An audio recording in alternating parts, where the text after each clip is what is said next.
வணக்கம். திருத்தணியில ஒரு வடமாநில இளைஞரை சில சமூக விரோதிகள், அதாவது 18 வயது தாண்டாத ஒரு சிறுவர்கள்ன்னு சொல்றாங்க. அத நம்ம எப்படி எடுத்துக்க முடியும்? எவ்வளவு நாள் இந்த சிறுவர்கள்ன்னு சொல்லிட்டு சில தப்புகள அக்செப்ட் பண்ணிக்க முடியும்னு தெரியல. சில சிறுவர்கள் சேர்ந்து ஒரு வடமாநில இளைஞரை சொல்ல முடியாத வேதனையா சொல்றேன் நானு. அவர்களை என்னை துன்பப்படுத்துறாங்கன்னு சொல்ல முடியும். சில வார்த்தைகள் உபயோகப்படுத்த முடியாது. அத நீங்க காணொளியில பார்த்திருப்பீங்க. நெறைய YouTubeல. அத நான் இங்க போட முடியாது. பதிவிட முடியாது. ஸோ அந்த சிறுவர்கள், அந்த புத்தி, அந்த ஒருத்தர கொடுமைப்படுத்தி என்ஜாய் பண்ணணும் அப்படின்ற ஒரு நிலைமைக்கு காரணம் அவங்க பயன்படுத்தின ட்ரக்ஸ், போதை. இது எவ்வளவு நாளைக்கு நம்ம சகிச்சுக்கிட்டு இருக்க முடியும்?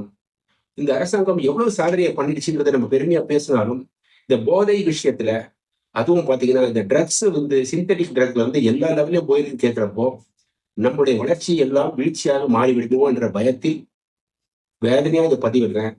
இத எத்தன பேர் இத ஷேர் பண்ண போறீங்கன்னு எனக்கு தெரியல.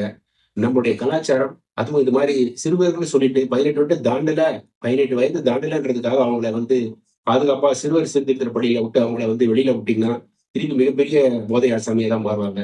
போதை கலாச்சாரம்ன்றது புதுசா வந்திருக்கா? இல்ல ஏற்கனவே இருந்தத இப்போ நம்ம பிடிச்சு நெறைய எக்ஸ்போஸ் பண்றதுனால தெரியுதான்றது நமக்கு அத பத்தி பேச தெரியல. இதுக்கு எல்லாத்துக்கும் காரணம் எங்க இருக்குன்னு சொல்லிட்டு அரசாங்கத்துக்கும் தெரியும். நெறைய நம்மளுடைய ஸ்காட்லாந்து யார்டுக்கு ஈக்குவலா இருக்கக்கூடிய நம்முடைய காவல் அதிகாரிகளும் தெரியும்னு நினைக்கிறேன்.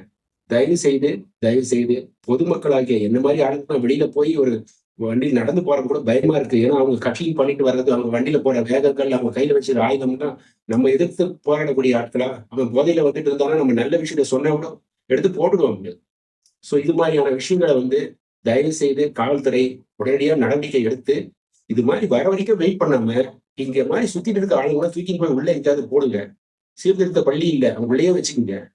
பொதுமக்களுக்கு உண்டான பாதுகாப்ப உணர்ற மாரி உங்களோட சிச்சுவேஷன் வரணும். ஏன்னா, ஸ்மார்ட் போன் எல்லார் கையிலயும் இருக்கு.